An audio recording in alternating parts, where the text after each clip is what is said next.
Good morning, hello, and welcome to Morning Brew on Politics Social. I'm Graham Hughes.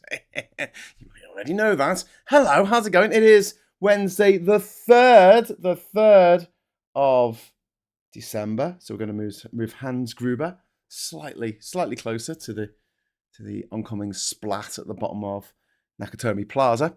And welcome to everyone in the chat. Welcome especially to Ivan. Thank you very much for the super chat straight in there before we even started. Talking about Ivan being talked about in Parliament yesterday.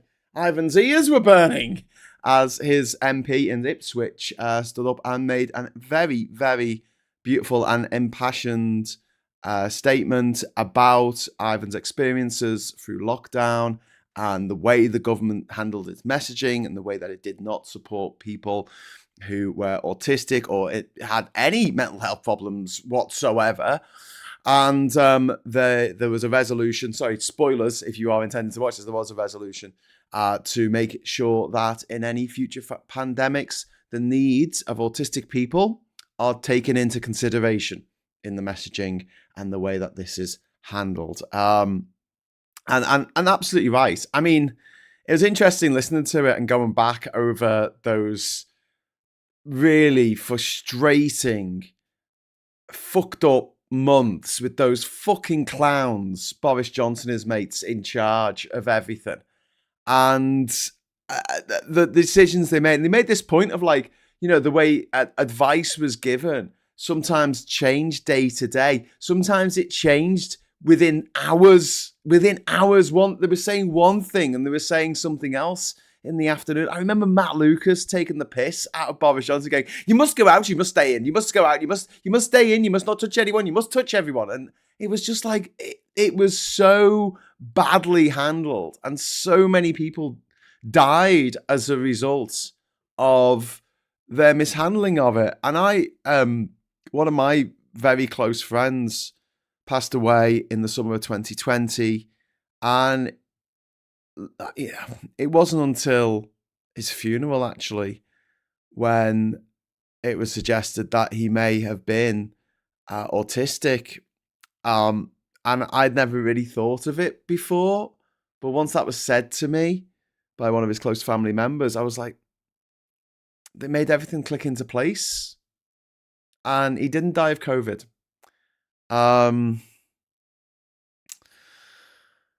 So yeah, I've got a close sort of relationship with this matter, because I think that these motherfuckers can't just turn around and go, "Oh well, lessons learned." I want them in jail as a warning to these hooray Henrys, to these getting to smash the oiks toffs who think they know better than everybody else. It's an unholy alliance, isn't it? Between people who think they know better than everybody else because they're posh and rich and they've been told all their life that they're special, and people who are so fucking thick, they're so in the valley of fucking Dunning-Kruger that they honestly believe that they know absolutely everything there is to know about any given subject, when the reality is they know fuck all about that subject, but they don't have the mental capacity to see that, how much they don't know. How much of the void there is in their knowledge.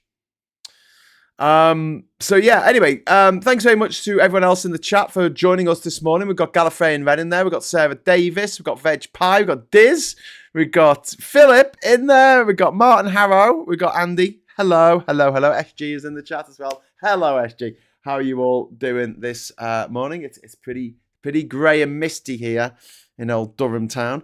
But yeah, if you would like to join our friends in the chat, not Hans Gruber, because you don't want to join him flying out the window like, I don't know, like some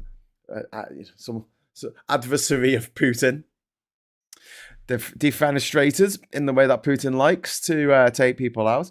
If you'd like to join us in the chat here, all you need to do is give us a like. First of all, that's very important. But also subscribe. If you subscribe to the channel and give it a minute, you'll be able to join the chat. And even if you're not going to join the chat. If you watch these things, please subscribe, because it does make a big difference. Hi, Graham, says Sarah. Hello, Sarah. Hi, Graham, says Ivan. Hello, Ivan. That know fuck all about fuck all. It's the arrogance, Diz. It's that, I'm quite happy to admit when I don't know what something means, or I don't know how to pronounce something, or I don't know something about a particular thing in the news. If I do know something about it, I tend to be like, I don't know, check this, double check it in the chat. I'm fact checking all the time. I'm Googling as I'm presenting these shows just to make sure that I'm giving you the right figures. And when I fuck it up, it really annoys me. And I do consider taking down an entire video just because I've said million instead of billion or whatever. Yeah, but these people, they're like, no matter what they do, they're always right. They're always right, and they know better. Think about the anti-vaxxers. They think they know better than every single pediatrician in the world, every qualified doctor in the world, every qualified health professional in the world. They think they know more than them. They think they have more compassion than the people who work for Medicine Sans Frontier in the DRC. Trying to get vaccines to kids. And they're like, oh, no, don't give them the vaccines. You'll give them the autism. You'll give them the autism, you will. It's not the way it works. Being autistic's like being left-handed. Or, it's a genetic trait. It runs in families, clearly, as is evidenced by the fact that you meet people and you think, oh, you might be a bit on the spectrum. And then they have a kid and you're like, oh, yeah, you're definitely on the spectrum, It annoys me that it's seen. First of all, like, I don't like the fact that ADHD has a D on the end because it's a disorder. I think it's just a personality trait. Do you know what I mean? Like, it's an annoying personality trait if you are of the people who have this personality trait, but there are things that can help with it, right? And I think that autism should be looked at in the same way. And obviously there's varying degrees of it. But when you've got mad fucking drug-addled clangers like that twatty Mr. Robert Fuckwit fucking Kennedy over in America, and he's going, oh, autistic people, they can't go to the bathroom by themselves. They'll never fall in love, never get to play guitar, never get to be cool. And I'm like, what the fuck is he talking about? I know loads of autistic people. I've got autistic people in my family. And it's like, they're really accomplished. They're really amazingly accomplished people. What the fuck are you on about? I think he's getting it mixed up with someone who's got a late-stage dementia. Oh, they can't look after themselves, can they? Must have been the vaccinations. or the paracetamol. It's the paracetamol. They've got together this horrible little cabal of disgusting old lechers, these disgusting sex pests, these gruesome old men. They got around they sat around a table, right, in one of their disgusting little sex dives that they go into, and they're sitting there going, you know what we should do? You know what? We should tell women that they shouldn't have any paracetamol if they feel ill when they're pregnant. They should just have the pain. And then other ones like, do you know what we should do? We should tell women that they shouldn't have any pain relief when giving birth because there's something morally pure about, going through the pain. You can remind them of the pain like the humans feel because of Eve was weak. Eve was weak. She ate the apple, didn't she? Let's make them go through pain and say thank you for it. All these plastic surgeons are all fucking men, aren't they? All part of the patriarchy. Oh, sorry, you've got some lines around your eyes. Oh, you're going to have to get your fucking face stapled. That's going to cost you some money, innit? The way that women are put upon in our society is just... It's one of those things, again, I often talk about. Just take a step back, trying to explain this to someone who's new to Earth. What do you do? Well, we tell women that they need to do all this stuff. They need to have babies. They need to look after the babies, and they need to work at the same time, and they need to not complain about it.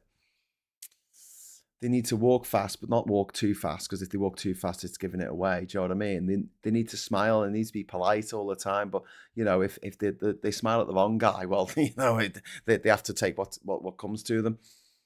They shouldn't have led that person on. They should have stayed in. Oh no, they were abused by someone in the household. Well, they should have gone out, shouldn't they? Oh, then they were abused by someone in a pub.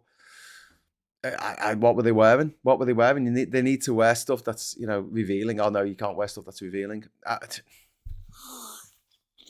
Honestly, it's infuriating. It's absolutely infuriating that women have to put up with the shit from the patriarchy, and this paracetamol causes autism thing is just another fucking brick in the autism wall, isn't it? The patriarchy wall. It's another string to the bow of these vile fucking misogynists who run everything. I'm like, how can we make women live in even more pain and misery? And then trans women, there you go. There's an extra fucking layer for you. Actually, instead of women rising up and getting power, they're saying, oh, we should get the women to fight amongst themselves. So don't forget, it's not just like turfy women versus trans women. A lot of cisgender women get dragged into this as well. The people who defend the rights of trans people, quite rightly, end up losing friends and falling out over a topic that 10 years ago no one gave a flying fuck about. No one cared 10 years ago what toilet anyone used. I know this because you can go back and you can do a survey, if you like, of Facebook posts from that 2015, and the word trans barely appears. It just doesn't, because no one gave a fuck. They weren't told to give a fuck by Murdoch and Rothermere and these gruesome old men who just want to control the brains of other gruesome old men, I guess. But also just people getting on with their day. They see that the world isn't quite what they want it to be. And here's helpful fucking Uncle Rupert, sex pest possibly, turning up and saying, "Oh, do you know what the fault is? It's the fault of the trans people. Oh, it's the fault of the immigrants. It's the fault of the people on Benefit Street this week. Oh, it's Benefit Street week. Okay, cool. Where's the wheel of misfortune going to land tomorrow? Might be single mums. Maybe they'll start having a go with single mums. How dare they? Don't forget, in the 1990s, when Care in the Community came in, there were women who had been in asylums, been in mental health hospitals for 50 fucking years because they got pregnant out of wedlock in the 40s. That actually happened. That actually fucking happened. That's the world we live in. Set a goal, Graham. Oh, yes, Martin Howard. That's a very good idea. I haven't even started talking about the main topic today.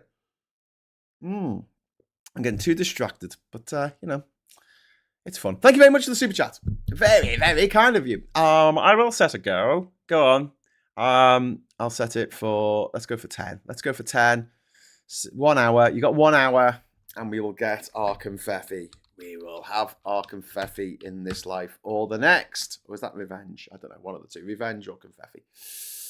And then, yeah, we will have that. And then a snowman. And then a ghost for some reason.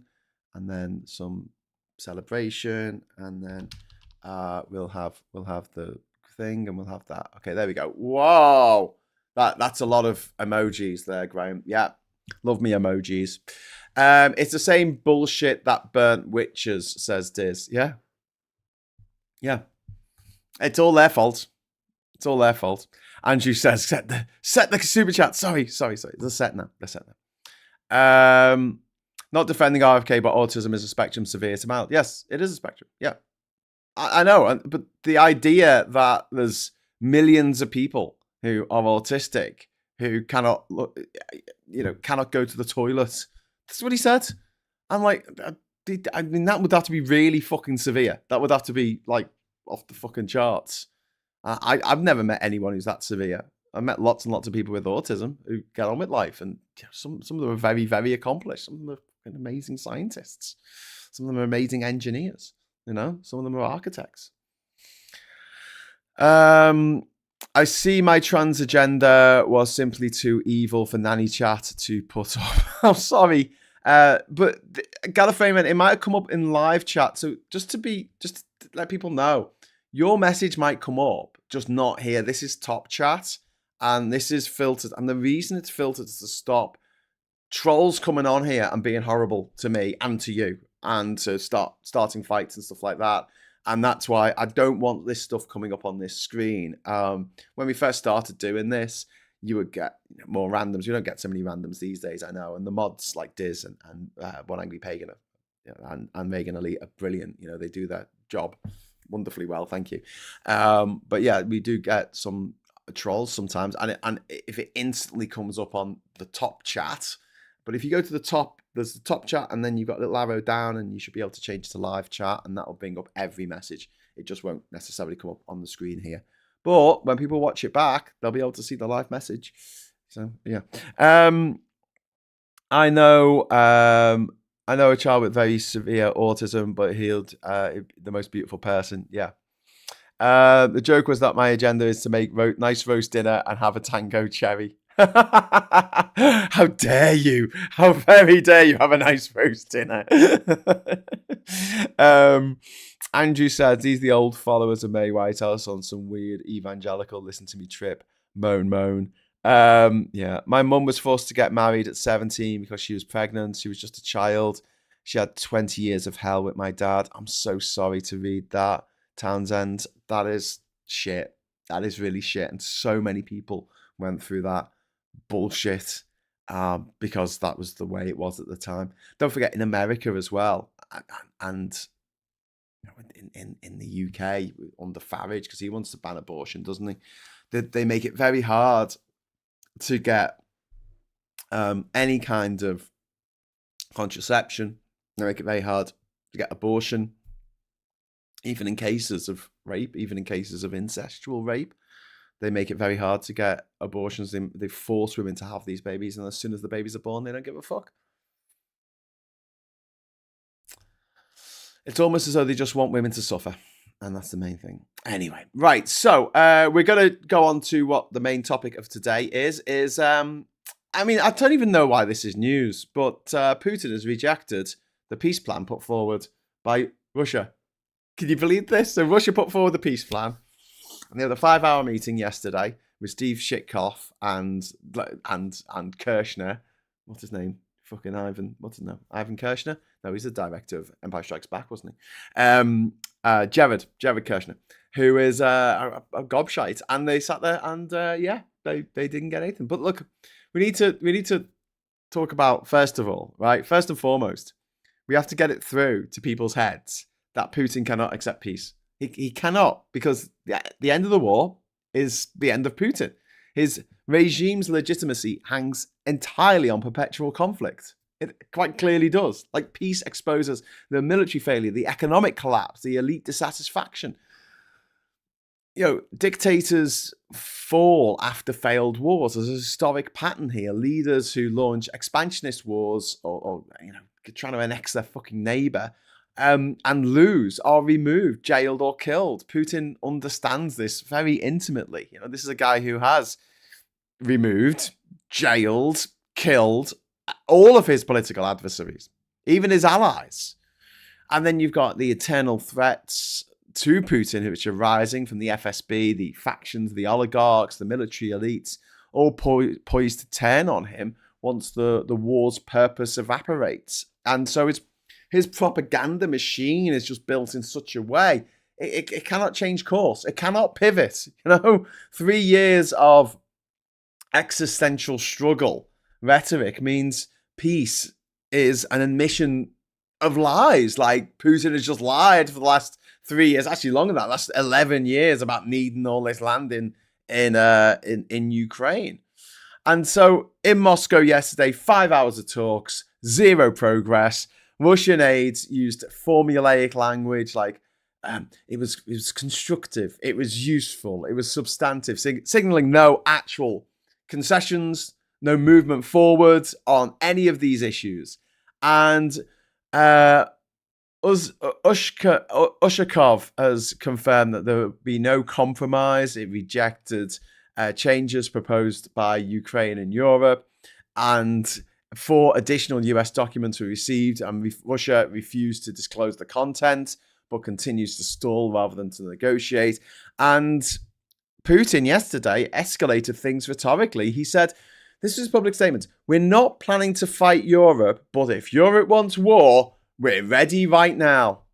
And meanwhile, the US is being silent. There's been no American briefing that I know of. This signals a lack of agreement or embarrassment, perhaps, the lack of progress. Just like what happened when they had that love in Alaska, when Putin turned up and he got to ride in what's his name, gobshite, Donald Trump's fucking limousine. In the beast, he got to ride in the beast, in the belly of the beast, with the devil, which is Donald Trump.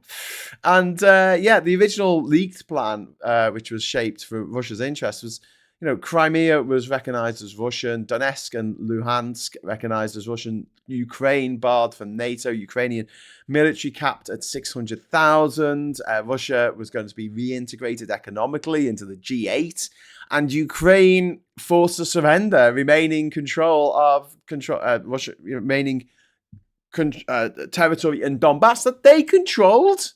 Like, it wasn't even freezing the fucking lines of where they are now, which would be bad enough. It was like, no, I'm also going to take that. Well, we'll have that. We'll have that as well. And so this revised plan in Geneva, Ukraine's military limit was going to be raised to 800,000, which is still too low. Article 5 style guarantees for Ukraine. No NATO troops stationed in Ukraine. Ukraine commits to a non-military recovery of lost territory. And then they've said no. They've said no already, because this is what America wants. This is what Russia wants. They want to legalize occupation. They want to reward aggression. They want to say to countries around the world, if you want to just take a bit of your neighbor's country, you fucking can. We'll help. We'll help.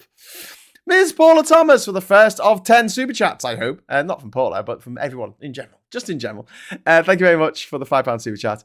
There was some very fruity speculation about what happened in those 5 hours on YouTube channels last night. Love-in was the mild end of it.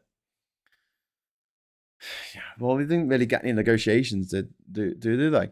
Question for all in chat. Anyone on Tesco mobile network? If so, are you getting emergency calls only and no signal? Says L. I don't know. I'm not on L. I'm not on Tesco or L mobile. Use the O2 network, so it should be them as well.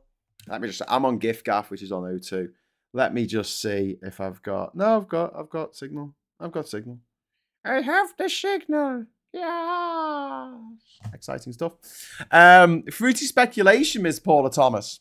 Fruity. Well, thank you very much for the super chat. Very kind of you to give us some money towards the channel. Let's keep doing this craziness every day. Every fucking day.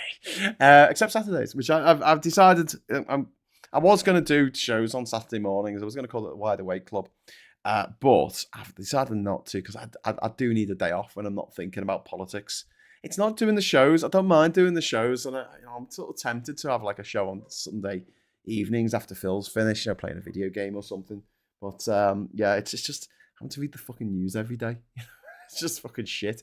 Anyway, so just to round off talking about Ukraine, because I don't want to spend the whole show talking about it. Because this is no surprise to anyone, was it? Was it that the guy, the monster, the butcher of butcher, is not interested in actually negotiating peace or anything, And meanwhile, the head of NATO has been talking about Russia preparing for long-term confrontation. NATO intelligence shows increased Russian military activity near its borders, airspace violations with jets and drones. This is to test response readiness. This is for Russia to test how we respond when it does this kind of shit. Russian sabotage operations have been documented. This includes tampering with infrastructure, cyber attacks, attempted disruption of energy grids, and then you've got Russia's coordination with China and North Korea and Iran that seems to be growing, with sharing tech, sharing weapons, sharing intelligence, or selling weapons. Someone's got to make some money, eh? And NATO's priorities are to keep Ukraine strong militarily, to maintain sanctions against Russia, to increase defense spending, and to prepare for winter escalation.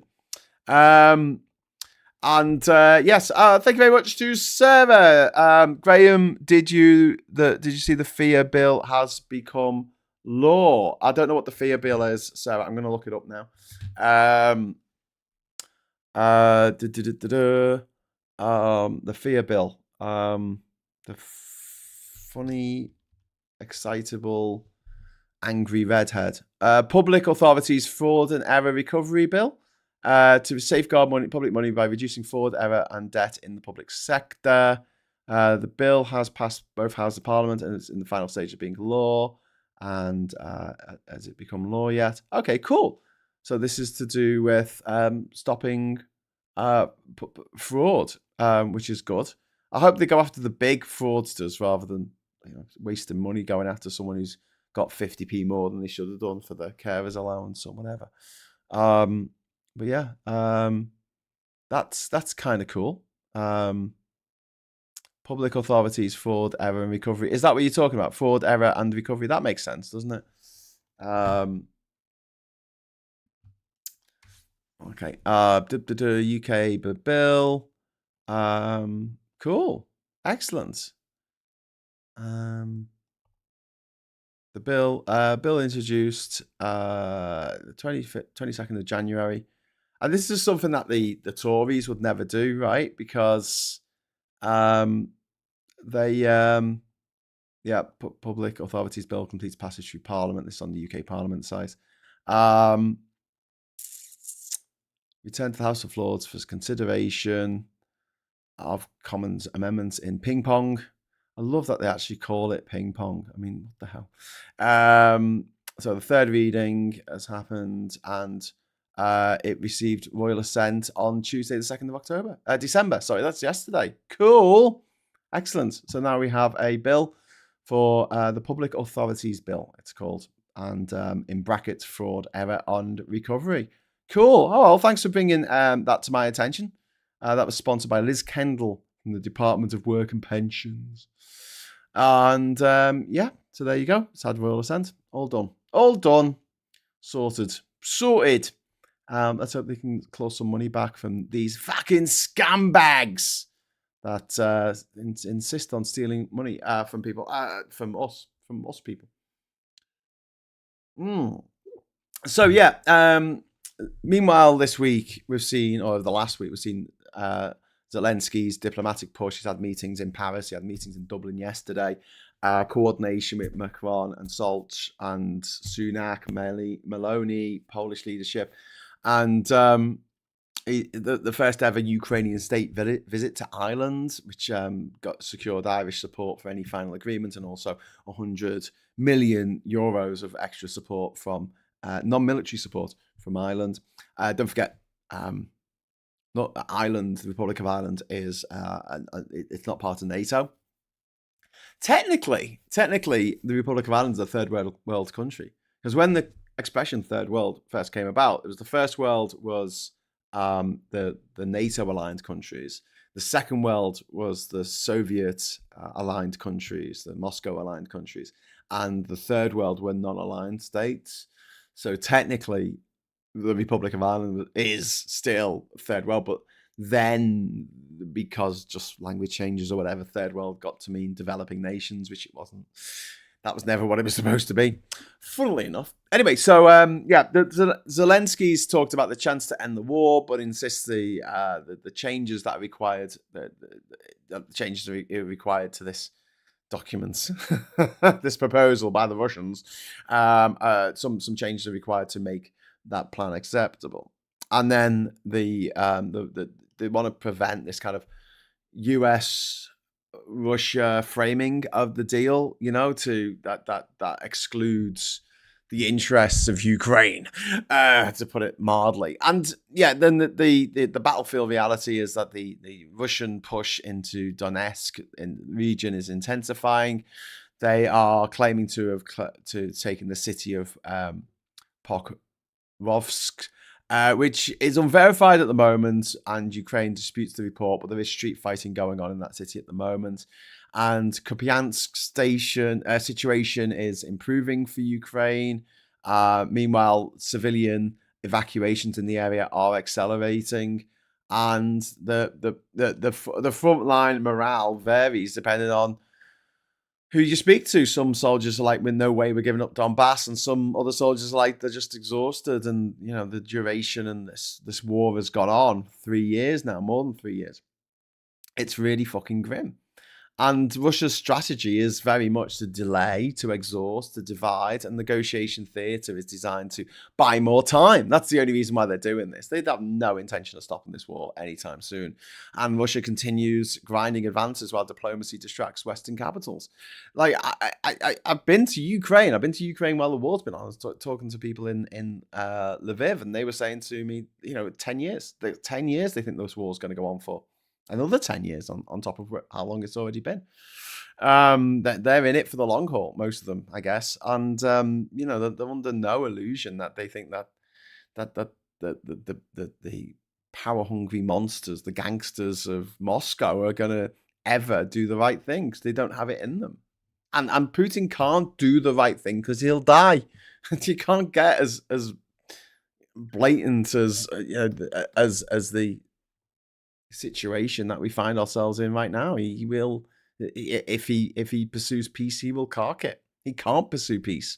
He has to do this. I'm not saying this so we feel sorry for the motherfucker. I fucking hate his guts and hope that he does have a very, very unpain-free unaliving. This is the situation. He is not going to give up this war. He's not going to give up that territory. He's not going to give up Donetsk. He's not going to give up Luhansk. He's not going to give up the Crimea. He's just not. The Crimean Peninsula. Like I say, the objective here is to exhaust Ukrainian resources and force Kyiv into accepting a bad deal through attrition, not through persuasion, and to exploit Western divisions, to drive a wedge between US and Europe, the US and Europe, over concessions and security guarantees, and meanwhile strengthen authoritarian alliances with China and North Korea and Iran for economic support, artillery supply, drones, missile technology, etc. And there's a fear in Europe. There is a genuine fear here of like a sellout peace. The European states most affected by Russian aggression want no territorial concessions. That is Finland, that is Estonia, Latvia, Lithuania, Moldova, Romania. These countries do not want to give Putin an inch because they know he'll take a mile, because he has done in the past. He will do it again. This is the guy who leveled Chechnya. This is the guy who annexed a third of the land of Georgia, taking South Ossetia and Abkhazia for Russia in a seven-day war, I think it was. It was just a really fucking fast war. And Georgia at the time said, please help us. Please. And the Western world looked at them and went, no. They said no.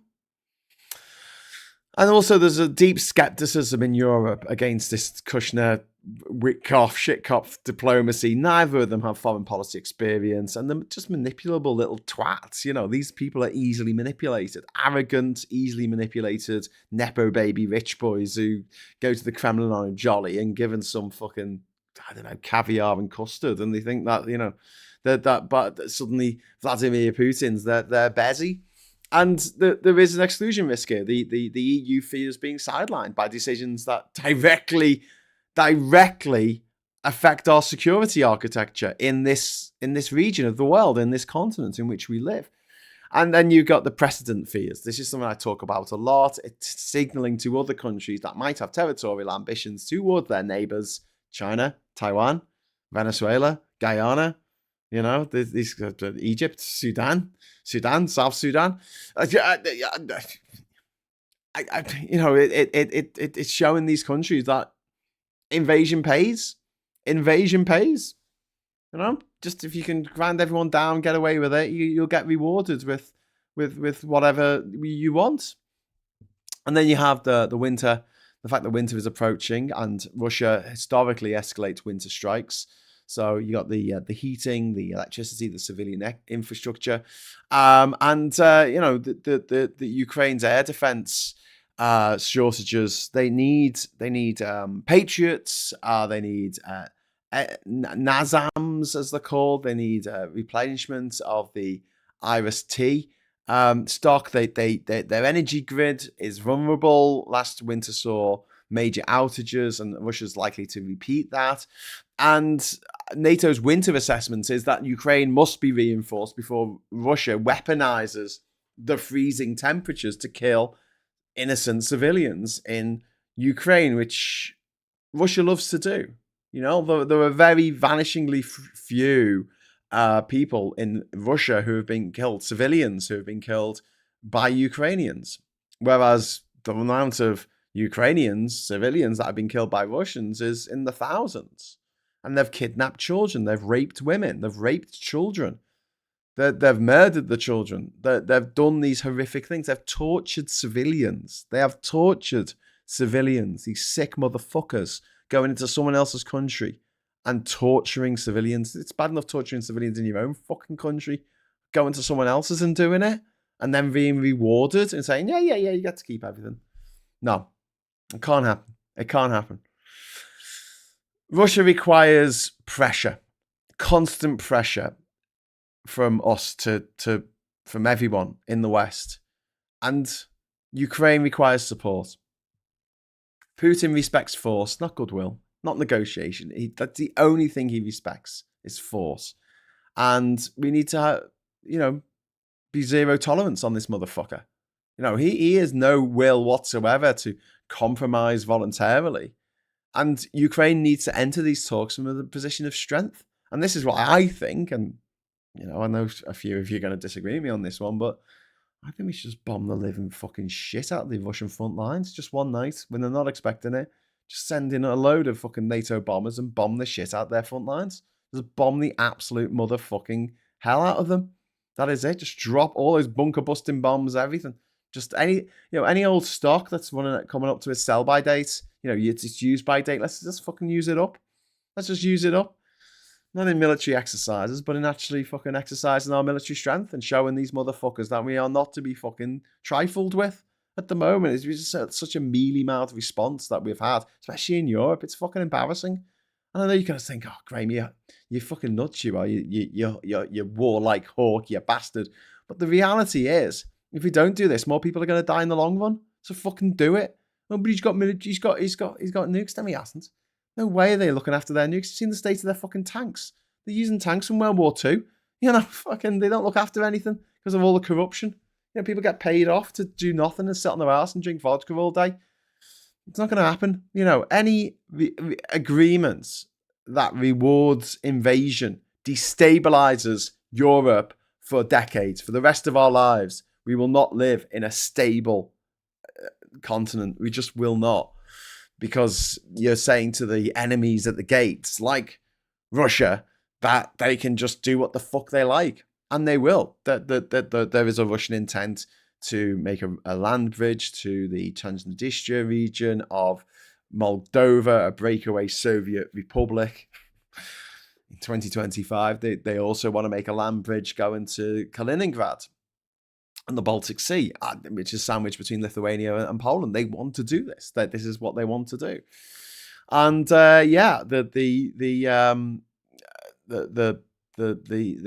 the fact that Putin cannot stop this war through diplomatic means.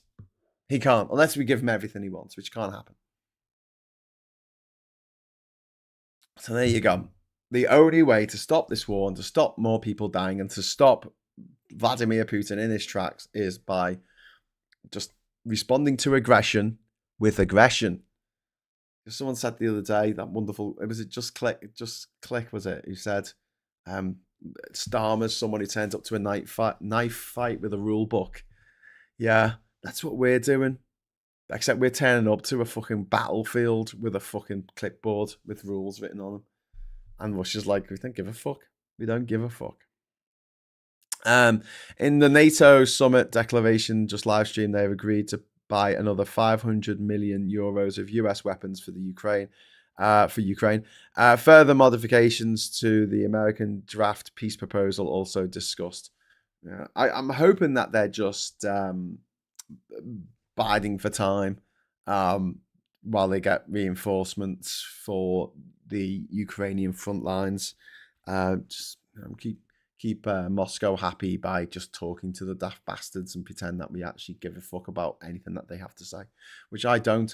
Okay, talking about giving a fuck about what other people say, we're gonna do the papers now. But first of all, Miss Paula Thomas with another super chat. Thank you very much, Miss Paula Thomas. That is very kind of you. Trouble is, NATO is a defensive alliance, overly strictly so, in my humble opinion. So it can't fight unless a member is attacked. That's true. But as individuals, we can. But we could say that we're being threatened. No, can we just be very clear? When Article 5 was activated in the wake of 9/11 in 2001, right? America had been attacked, right? But there have been no formal declaration of war from the authorities in Afghanistan, the Taliban. Iraq had nothing to do with it. And yet we still went and kicked arse in those countries. We still went in there with tanks and bombs and jets, and we blew shit up.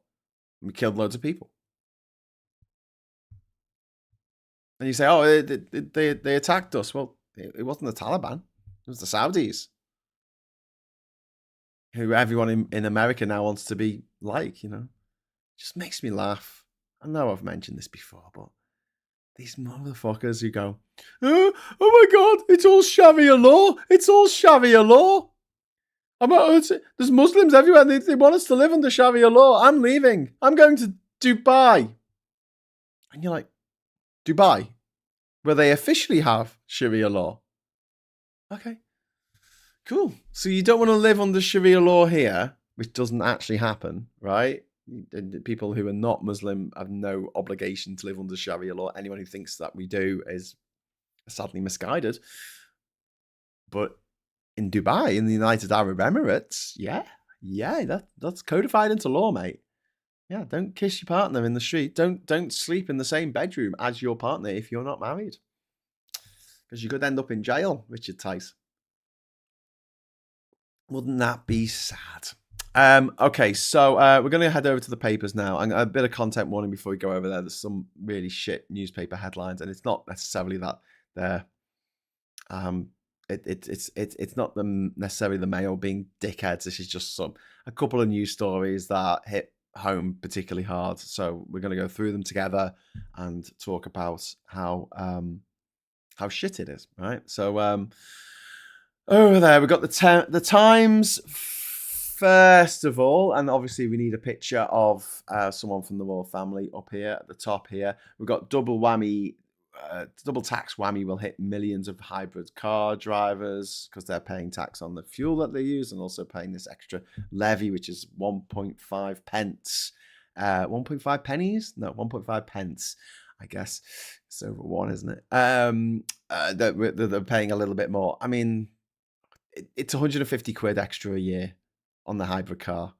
That's it, 150 quid. If they do 10,000 miles, which is about normal. Economists warn of low growth and higher bills. The OECD budget will act as headwinds for years. Andrew loses payout of nearly £500,000 after eviction. This is about Andrew Mountbatten Windsor. And then there's this really sad story here about Sarah Everard, who was murdered by Wayne Couzens, a serving police officer, psychopath. And her mother says, I can't get past the horrors of her last hours. And she said that she continued to suffer sadness, rage, and guilt more than 4 years after her daughter Sarah was murdered by a Metropolitan Police officer. Just unbelievably sad, and just what a absolutely grotesque thing to do to anyone. And when people do this kind of stuff, it's like a bomb goes off in a family, in a group of friends. You know, anyone who knew Sarah personally, this will fuck them up for the rest of their lives. And he fucking did that. He did that dressed as a fucking police officer in a police officer's car. And we still haven't had the reform of the Met that we're supposed to have. We've still got BBC Undercover reports about Met officers saying the most disgustingly racist, homophobic, misogynistic shit when they think they're, off duty. Really, really grim. Talking of really grim, Hillsborough. Obviously, personal connection with this as well, with it being Liverpool. 12 cops could have been charged over tragedy, but not one will face action as they have all now retired. This is just unbelievable. This was the law at the time for whatever reason. I know what the reason was. It was to look after the powerful friends of the government and the people in charge, and the police and the Masons and the Illuminati and the fucking private school fucking elite. It was to protect. It was to protect the people who were shit at their jobs and caused the death of 97 people. And they got away with it because they retired. Imagine that. Imagine murdering someone. Imagine murdering 97 people. And then the police turn up at your door and they say, we're going to arrest you now for murdering these 97 people. And you say, oh no, officer, you can't arrest me for murdering those 97 people because I've retired. And therefore the crime that I committed doesn't count anymore.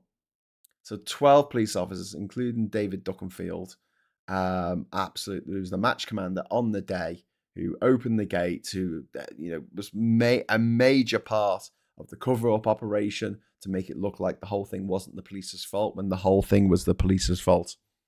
He was a guy who was put in charge of the match on that day, had never been in charge of a match before, didn't know what the fuck he was doing, but he had that arrogance of a dickhead. The arrogance of a dickhead. He was like, oh, I'm in charge. I've got a shiny new uniform. I'm in charge. I've got some pips on me shoulder, on me epaulets. Aren't I amazing? 97 people dead. And they covered it up and they got away with it because the law said, well, if you do something naughty as a police officer, like murder 97 people, but then you retire, oh, well, we can't touch you. Sorry. It's like some cartoonish fucking rule, like stepping over a state line stops you from the police in that state from getting you. That doesn't actually happen in real life, by the way. But, the idea that you can just step over an imaginary line and suddenly the police have to go, oh, stop the car. We can't go any further. And then the criminal gets out the car, just a bit down the road over the invisible line, and he's dancing around on the road going, I'm free, I'm over the invisible line.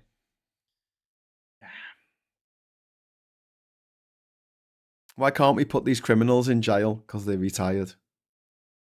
Take a step back. Explain that to someone who's new to Earth. Explain that. Go on. Try to. For 1 second. You won't do it.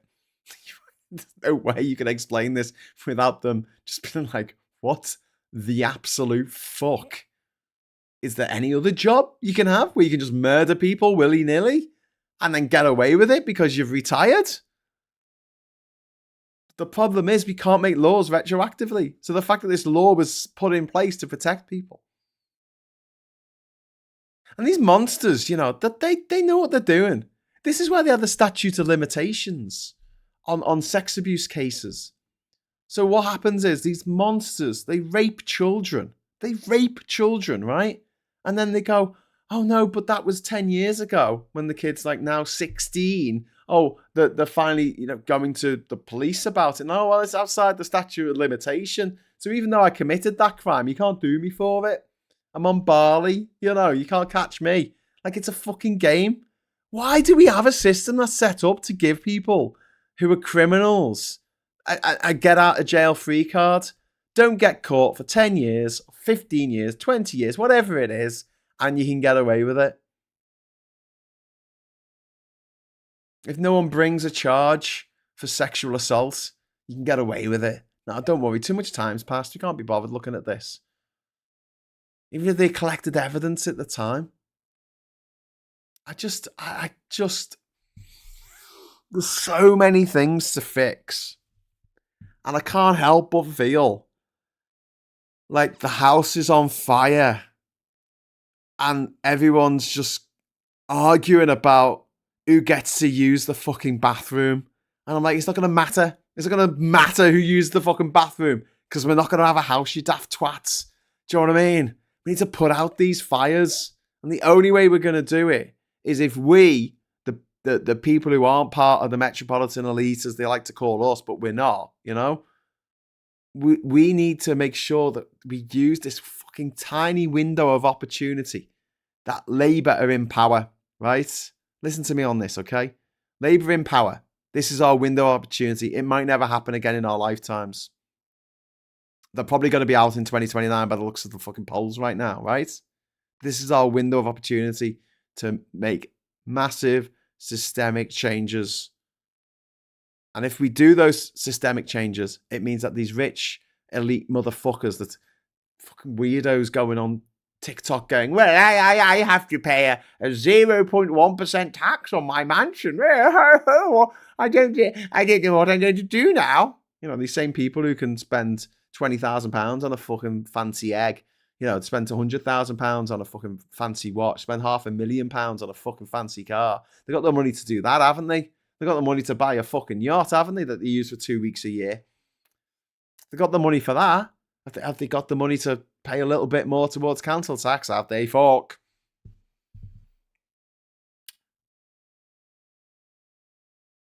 Fucking crazy.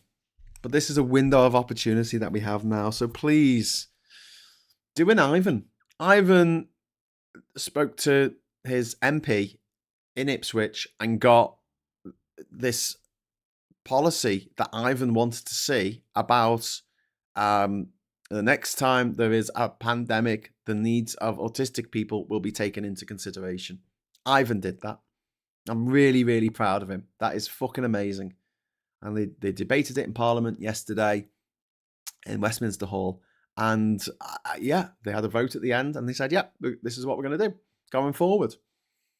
Fucking brilliant. Absolutely fucking brilliant. Stephen says, look at aid, Graham. Why am I looking at aid? Why am I looking at aid? What's aid up to? His face is getting a bit curly. I might need to print him out again.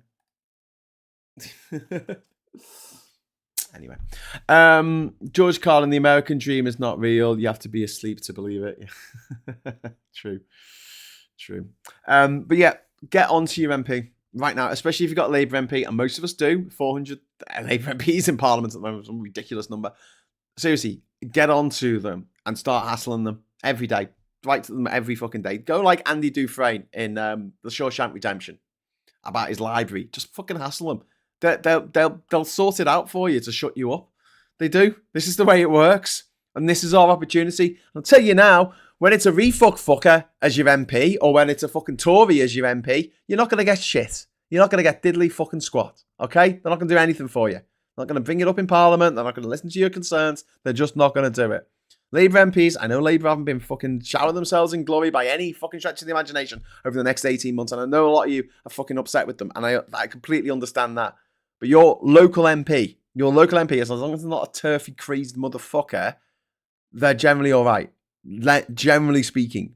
So maybe there's like, I don't know, there's 400 Labour MPs and 50 of them are twats. That means there's 350 who are all right, reasonable people. Get through to them and use this window of opportunity that we've got for the next few years to bring up whatever you need to bring up with them. And let's change this society, because when this window closes, I don't know what the fuck's coming next. I don't know what the fuck is coming next. But it's not going to be good. Okay, so next up we've got why your first name reveals how likely you are to be a big premium bonds winner. Good news for David and Susan, not for Terry and Julia, says Daily Mail. A scientific survey there, obviously. Cut price royal rents under fire after Andrew Royal Lodge scandal. MPs to scrutinise lease deals enjoyed by Sophie, Edward and Princess Alexandra. Cool. Holly escapes with 6 points and 2,444 fine after fracturing scooter rider's neck in her Mini. And there's a story on about the same thing here. Holly broke rider's neck, pleads guilty to driving without care. She knocked a rider off his scooter, fracturing his neck in her Mini Cooper. Okay, the £25,000 Mini Cooper. Jesus Christ! Imagine having that much money to spend on a fucking car. She should be banned from driving. I mean, she's a millionaire, so first of all, £2,444 is fuck all to her. That's just, as a fraction of what she earns, that's fuck all. And then the fact that she's still gonna drive, you need 12 points on your license to get it confiscated off you. She broke someone's neck because she wasn't paying attention. You can't drive then. She's rich enough to pay someone else to fucking drive her. There you go. You're making a fucking job for someone there, Holly. They can fucking drive you because you're obviously shit at it. Why do we protect drivers so much? I don't understand. If I went up, right, to some random person in the street and broke their fucking neck, I think I'll go to jail for a very long time. Put yourself in a car, do the exact same fucking thing, the exact same fucking injury.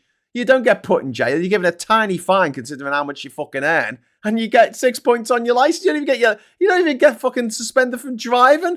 She can drive straight out of the courthouse and drive the fuck home while being on her fucking phone. She doesn't give a fuck. This is just banana. The way that we mollycoddle the fucking drivers in this world. Cars, why do we build our entire infrastructure, our lives, our legal system around the needs of cars? This desperation to sell cars, always sell cars, be selling cars all the time, fill them with oil, sell the car, fill it with oil, fill it with more oil, every fucking day, fill it with oil. Oh man, drives me up the fucking wall. And if you did this in any other way, if you broke someone's neck, you'd go to fucking jail. Of course you'll go to jail. You know, if you're working on a building site and you drop a bit of scaffolding, right, and it hits someone on the fucking head and breaks their fucking neck, I'm pretty sure that you'll be up in the fucking dock. You know, I'm pretty sure they'll give you something, because if it was because it wasn't an accident, it was because of something that you did to make the fucking structure unsafe or whatever. Actually, then again, the way it is in this country, still can't believe, the comparison between what happened at Wang Fuk in Hong Kong, where they arrested people. 6 people have been arrested. While the fire was still burning, they arrested 6 people. Here in the UK, Grenfell, 8 years ago, no one in the court, no one in the fucking dock, no one taken to task, no one. Fuck. Cumry says, I've tried contacting my MP, albeit my town lost our MP due to England's need for more. We have 32 MPs down from 40 MPs for England's 543 MPs. And does not respond regardless. Who's your MP? Cumry. Roseanne says the fear bill means a computer program that decides that you spent something that doesn't compute. The DWP goes through your bank account, enter your home, take your computer, mobile phone by force. Jesus Christ. Oh, sorry. I thought that it was just for getting the money back for the con artists in COVID who stole billions with a B. This is about 50p. This is about like when they give you an extra 50p, so they spend 500 quid getting you 50p back. Fucking never great. Adrian says, I've never got a reply from my MP, the Labour MP for Fulham and Chelsea. Adrian, just keep hassling. Just keep hassling because they will respond just to stop you hassling them. Send them letters, send them emails. Send them snail mail, just hassle them. If you've got the time and you can do it, you can send them the same letter every day until they fucking well respond. But they will at some point. Nick's complaining about the top chat nanny. Sorry about the nanny. Look, Nick, we've got to have some kind of restraints on what's posted here because obviously it comes up on the screen. So it's not perfect and it will stop people from putting certain things up that aren't particularly offensive or whatever, but it clearly works to stop really offensive shit being put on because we don't really get offensive shit on here much. Someone's asking who Holly Willoughby is. She was a TV presenter. She presented television. I wonder if oh God, because I deleted all my cookies yesterday, I've got to type in everything now. I can't just type in the first few letters and expect it to come up.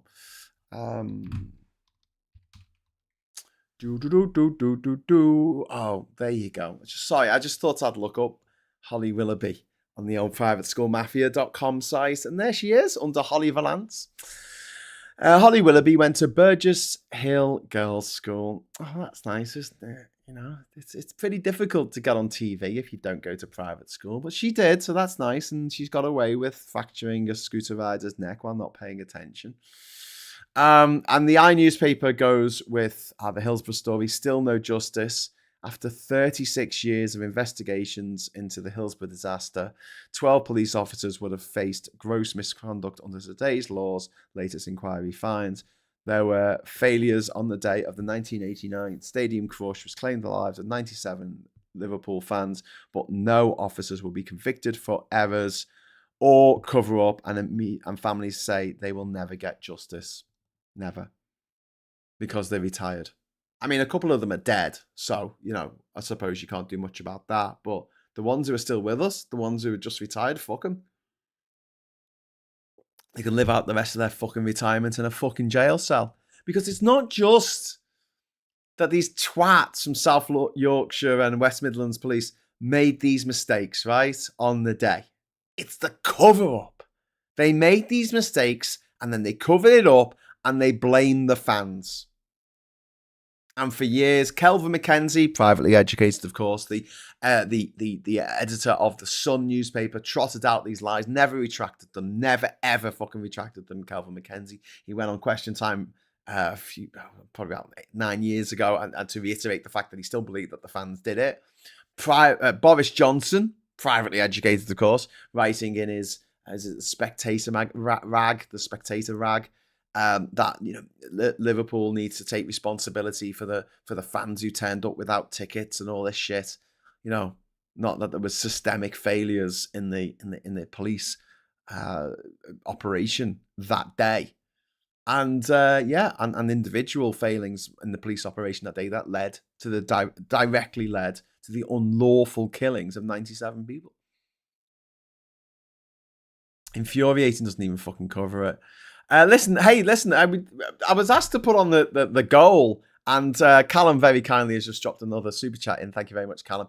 But we've only got 4. We're only at 4 out of the 10, and we've only got 10 minutes left. So if you want to drop a super chat in to get confetti and make Diz's day and my day, and make my day, you've got 10 minutes to drop in 6 more super chats. Any flavour of super chats, so you can just drop a quid in if you want. But that would be very, very welcome. Very welcome indeed. Callum says, only 2-tier system, us the super rich, and the rest of us. The modern day untouchables. They are. Callum, you're absolutely right. If we go down for exactly the same crime, but on a much smaller level, so if we embezzle, we manage to get 500 quid out the government that we're not supposed to fucking get. We've got bailiffs coming round. We're in court. We're in debtors' fucking prison. They steal 500 million from the taxpayer. They get away with it. They go, oh, this is fine. It's fine. Well, we'll just go and fucking buy ourselves a yacht and some property in Miami and on the outskirts of Glasgow. It's fine. Great suggestion, Graham, and I will take it up and also demand he does a session on Politics Social with you and Phil. Until he comes on, numbering the letters and putting them on my blog, etc. Yeah, good idea. But just hassle them, honestly. Just really hassle them. And Martin Harrow, they're halfway there, living on a prayer. Thank you very much to Martin for the 5th super chat. We have now just under 10 minutes to go. Just coming up to 10 minutes. 3, 2, 1, 0. Okay, 10 minutes now. It's 10 minutes. 10 minutes from this moment. To drop in another 5 super chats, if you would be so kind. No obligation. And we've got the story on the Telegraph here about Eurovision on the brink of collapse. Of course it is, because Israel is using it as a political tool, and Russia and other countries are doing their own version that's not gay. Do you know what? I went to the Eurovision final on a couple of years ago in Liverpool, and it was one of the best days of my life. It was fucking brilliant. And yes, it is unashamedly fucking gay, and I love it for it. I mean, what is the problem? It's like, no, we need to make this more masculine. We need to make this more heteronormative. It's like, it's a fucking singing competition, mate. What is wrong with you? It's not like it's not like it's exclusively for gay people. Do you know what I mean? Like, but they want to make it exclusively for straight people. And so Eurovision's being attacked from all sides. And I really think they need to kick Israel out. It's not part of Europe anyway. Get on with it. Sarah Davis, thank you very much for the £1 super chat. That's very kind of you. Thank you. Eurovision was always political and we never get anywhere. We should just send in a one-man band. Yeah, we do. Katrina and the Waves won in 1997. Not Sam Fender. Is it Sam Fender? Who's the guy who nearly won?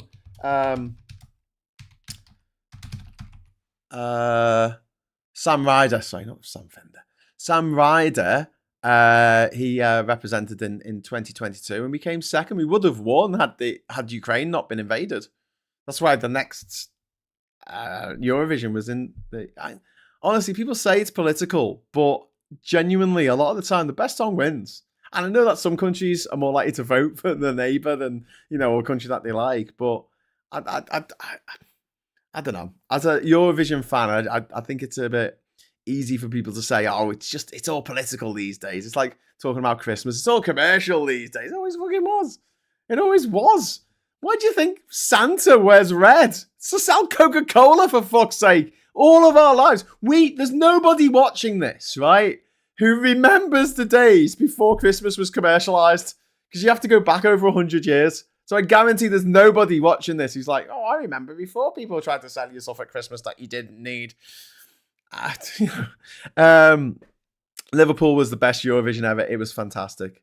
And Mr. Tish, like going there in person and seeing when they're doing the thing about the intro to each country before, where they had the little video of the person from the country and telling you how great the country is and introducing the singers. While they're doing that, they're changing the set, and every set is done in like 60 seconds. They pull off the old set and put on the new one, and it's just like, how the fuck did they do that? Honestly, the stagehands who you don't get to see when you watch it on television, we gave them a fucking standing ovation. It's like, oh my god, that is absolutely amazing. The level of coordination to get, there's like 30 acts on. Do you know what I mean? Like, and that's why I was really, really impressed with the Eras tour, the Taylor Swift Eras tour, which I'm gutted that I never got to go to, but in person. But they every song she had a new fucking set. Well, almost every song. She do like 2 songs from each album, didn't she? But yeah, she'll have a different set up and all the things. She was diving into the stage and then swimming and then coming out and then it was just very, very clever, very well put together. I have a little thing that I love to see. Jobs well done, when things work, when things fit together, and logistics. I'm a bit obsessed with the jigsaw puzzle of putting it all together, and watching someone do that really well is just it. For me, obviously the gig is impressive as well. The singing is impressive, and the music and the instruments and all that on stage. But just having that experience of, my inner geek comes out and goes, wow, I love the fact it's clockwork. That's what I like. I like seeing those cogs fit together beautifully and it all just making sense, because in that little area of life, it's like, okay, that's how they did it. So I love magic. Magic's all about that, isn't it? Because you set all these tricks up and just to blow people's minds, and it's brilliant. And particularly, I'm a big fan of close-up magic. There's a guy in Durham here who has a little place where he does close-up magic for like, I don't know, maybe like 8 people in a session, and it's just in this tiny little building. I think it used to be like a coal bunker in old Durham town, and he does a couple of shows a night, and it's just boss. It's just absolute boss. Close-up magic, and obviously it's all set up to allow him to do his magic stuff, but. I love sitting there trying to work out, how did he do it? How did he do that? How did it? And yeah, it's great. Resloy, thank you very much for the £2 super chat. Went to Liverpool for first time. What a city! Wow, yay, Resloy! Greatest city in the world. I absolutely agree with you. So we've only got 4 minutes left, and we need 3 more super chats. 3 more super chats in 4 minutes. I say 4 minutes. It's probably more like 3 minutes, because for some reason, if you put the super chat in a bit too late, then it doesn't clock in. So yeah, if you are thinking of getting a super chat going, now's the time, now, quickly, before it all goes awful. And Andy says, yeah, gold, Frankenstein, and grrr. Thanks, Resloy. Iron Maiden do a good show. Yeah. Agent says, I never buy the Sun because of Hills, but disgusts me and all true fans, Chelsea in my case. All the more as someone who stewarded at numerous grounds for 10 years, seen footage of Bradford too. Yeah, the Bradford fire, that was absolutely horrific. And that was caused by systemic failures to look after the people in the terraces. They didn't give a fuck. They were just making money. The stadium owners needed to take some... needs to take some responsibility here. In the Bradford fire, that stand needed fucking replacing. They hadn't cleaned up years of rubbish building up underneath the fucking stands. And then some dickhead who's smoking, it would start to buy a cigarette, start to buy a smoker. You know, but I mean, if that person survived the fire, I mean, fucking how could you sleep with yourself? Sleep with yourself? That sounds a bit weird. How can you sleep at night knowing that you started that fire with your cigarette? It's like the King's Cross fire, isn't it? Someone went up the escalator, the wooden escalator, with a cigarette and threw it on the escalator. And it's not their fault that the fire went off the way it did, because obviously there were mitigating circumstances. Again, the escalator hadn't been cleaned. It hadn't been cleaned out, so it was all fucking litter underneath it. But yeah, if you were there that day and you came out of King's Cross Station and you had a fucking cigarette and you were going up the escalator and you threw the cigarette on the escalator, and then 2 hours later you're watching on the news, people dead. Even if it wasn't your cigarette, wouldn't you think? Wouldn't it make you think? How could you sleep at night? I don't know. The Republic of Liverpool should separate from England, says Cumry. Yes, absolutely. Alongside us Celtic nations getting our independence, offers there closer to our politics in Cumry than in London. Yeah, absolutely. I completely agree. And I like the idea of Liverpool being a city-state like Singapore. Singapore on the Mersey. But yeah, not quite as autocratic as Singapore. I think we'll still allow people to chew gum. The Daily Telegraph here. Treasury Mandarin dragged into OBR. Rao Reeves, leading civil servant, published letter showing that she misled the public. Oh, we've got 1 minute left for the super chats. 1 minute. More evil genius imitations, Graham. There you go. And thank you very much for the super chat. We need 2 more in 1 minute. We've got 1 minute to get 2 more super chats in, and then we will get confetti. Let's do it. Offer is not just limited to the Republic of Liverpool. Yeah, but we don't want Manchester to join us. They can fuck off. Mr. Tisk, I went through King's Cross 20 minutes before the fire on the Northern Line. Jesus. You went smoking, were you? My immigrant great-gran in Liverpool said going to England when she left the city ever. Yeah, going down to England. City sake like more pork from Discworld. Yeah, time for a nice cuppa, says Carinola. We've got 30 seconds left for super chats. I don't know if we're going to do it. We need 2 super chats. I don't think we're going to do it. Oh my God, it was so nearly there. 19 seconds, 17 seconds, 16. Oh no. Oh, we're not going to do it. Yeah, I think if someone tries to start putting in the super chat now, we're not going to get there. But I'll tell you what, since we didn't get there, I will launch the confetti if we do get a couple more super chats before we go out this morning. Oh, it's finished. It's finished. We got 8 out of 10. Well done. Well done, everyone, for nearly getting there. SG said, I worked in Liverpool for many years, though I live in Manchester. Please, could we be allowed honorary citizen in Liverpool, please? Yeah. Just come in. That's all right, you know. Come into Liverpool. Live there for 6 months. Oh, Lost Mystery just put a £2 super chat in. It just came in under the radar. Sorry, Lost Missionary. Thank you very much for the super chat. And there you go. Cumry. £2 super chat. Much love. Okay, we've done it. It might not go off in the chat automatically, but I can make it go off here. So thank you very much. And Lost Ministry as Missionary as well with £2 super chat. See, this is what I mean. It's like delayed. It's delayed, but we got it. We got there. Thank you so much for everyone who has contributed. And now I shall unleash the confetti! Woo! Confetti! Woo, woo, woo, woo, woo, woo, woo, woo, woo, woo. Very exciting. So thank you very much for that, everyone. Okay, right, so now that silliness is over. We'll get back to the papers. Weight loss jabs can halve the number of sick days. That doesn't surprise me. And Putin ready for war with Europe as he attacks peace deal because he's a gobshite. Let's have a look at these stories, the little stories that they have at the bottom of the Telegraph. Andrew gets another year at Royal Lodge. Andrew Mountbatten Windsor can stay at Windsor home until next October. So that's nice for some, isn't it? Imagine getting evicted from your house and getting a year. Get an extra fucking year. One rule for them, one rule for the rest of us. And then we've got Lammy scraps half of all jury trials. So, okay.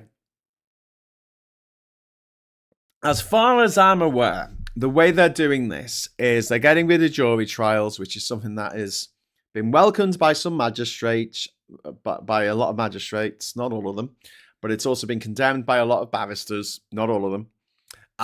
We are going to see the scrapping of jury trials for any crime that is something that would only get you 3 years in jail. So if it's 3 years or below, you're not going to get a jury trial. You'll get to see a magistrate if you plead not guilty to the charges. And the idea here is there's 78,000 cases waiting to go through the courts. There are women who are giving up and not going to court after being sexually assaulted because of the wait times. We're looking to, if you commit a crime today, you might not be in the dock until 2028, 2029, which is disgraceful. This is something that the Tories have done because they've defunded the justice service, and they have done this on purpose to fuck things up for everybody, because this is what the Tories do. The prisons are overflowing, and there's this, if you read The Secret Barrister, the book, it talks all about this. The Tories did this on purpose to fuck up society because they don't want us to have a nice time. And they can get justice because they can afford justice. We can't. And if they can gum up the works, all the better for them. It gives them a few years to get their ill-gotten gains together and then fuck off to Monaco, which a lot of them do. So yeah, I'm not massively against this. I think that needs must. However, I would like to see more money put into the justice system in order to facilitate these cases going through courts as quickly as possible and get that backlog down, so that when someone has committed a crime, they are put on trial as soon as possible. As soon as possible. Liz Saville Roberts, the Plaid Cymru leader in Westminster, pressed questions upon this matter, all to classic waffle, belittlement, and non-answers. Jury trials is going to focus in Cymru. Scotland has its own crime and policing devolved, so this focuses in Cymru because literally have no say on the matter. Well, yeah, I mean, this is something that Scotland has its own system, doesn't it? It has juries of 15 people, and also they have a third option. So it's not just guilty or not guilty, which is ridiculous because, sometimes they are guilty, you just don't have enough evidence. So they have a third option, which is not proven, which I think we should have in England and Wales. Wales means foreigner, doesn't it? It comes from an Old English word meaning foreigner, whereas Cymru means friend. Is that right, Cymru? Correct me if I'm wrong there. Which is interesting, isn't it? That the Angles came from North Germany and Denmark. The Angles and the Saxons came over, and they called the bit where I live Angle land, which literally means land of the foreigners. It's land of people who weren't born here. And then they called the people who now live in Wales, right? Their ancestors. They called them the foreigners. That's mad, isn't it? Then again, the French call Wales the country of the Gauls, so there you go. So, whatevs. Barristers are thinking of their lost wages. We need a shitload more magistrates. Yeah. I've got a very dear friend who's a magistrate judge. I'd love to get her on this, but they can't do political stuff, so they're supposed to be like politically neutral, but it would be great to get her on and talk about this in particular. Should get Judge Rinder on to talk about it. Martin, is it stupid? The time they don't spend on minor crimes will be spent on trials, getting the backlog down. Indeed. Cumby says, correct. Cumbrigo, I'm going to butcher this pronunciation. Sorry. Cumbrogi, fellow countryman, ancient Briarthick, where we get Cymru from. Wheelas Wales is a Proto-Germanic meaning foreigner, derogatory for slave. Slave. You know? I believe the Slavic countries comes from slave as well. You know, Yugoslavia. Martin, I can see a sense to it, but it's all the Tories' fault. It is the Tories' fault. Defendants must always have the right to opt for a jury trial for anything imprisonable, but with stiffer sentences if found guilty, maybe. Sentences must be to rehabilitation to Norwegian standard. Yeah, Adrian, we've talked about this on the channel, haven't we? About sort of law and justice and how we could improve both, you know, the prison service and the judicial service. But I really think that prison should be there for rehabilitation, except for capital offences. If you rape, if you murder, if you beat the living shit out of someone and leave them in a coma, yeah, but go in jail. Fucking sit in jail for as long as fucking possible, right? I don't give a fuck. You've forfeited. If you've ruined someone else's life, then you should have your life ruined. And you did it. But for other offences, especially non-violent drugs offences, I'm sorry. First of all, I don't think they should go to jail in the first place. But if it's a perpetual offender, keeps robbing stuff, keeps dealing drugs or whatever, and that's the law, it should be you get a chunk taken off your sentence, not just for good behaviour, but for bettering yourself, for actually getting qualifications. And obviously it will vary for who it is. For some people it could be a GCSE, 10 GCSEs, grade 4 or above, or 5 or above. For others it might be A-levels. They've already got the GCSE. For others it might be a university degree. But at the moment you've got kids coming out of doing these 8-month stints in university, in prison, almost the same thing. 8-month stints in prison, and they come out and not only got no qualifications, they've now got a criminal conviction to deal with when they're trying to go for a job. So what they're going to do? Go back into crime, as many people do. They repeat offending. The number of repeat offenders is a huge problem. Topic on LBC now: should Labour campaign to rejoin the single market? Yes. Yes, absolutely. 100% there, Nick. Couldn't agree more. Joanna said they aren't being abolished, just for crimes with maximum sentence of 3 years or less. Yeah, that's what I said. So if anything above that, you will be able to get a jury trial. No English PM has ever responded to a journalist with, "Are you stupid? Impeach and remove Trump and Vance." Yeah, Caranola. I don't think that Trump and Vance are going to be impeached anytime soon, because that would require their own party, the Republicans, to grow a spine, and I don't think jellyfish can grow spines.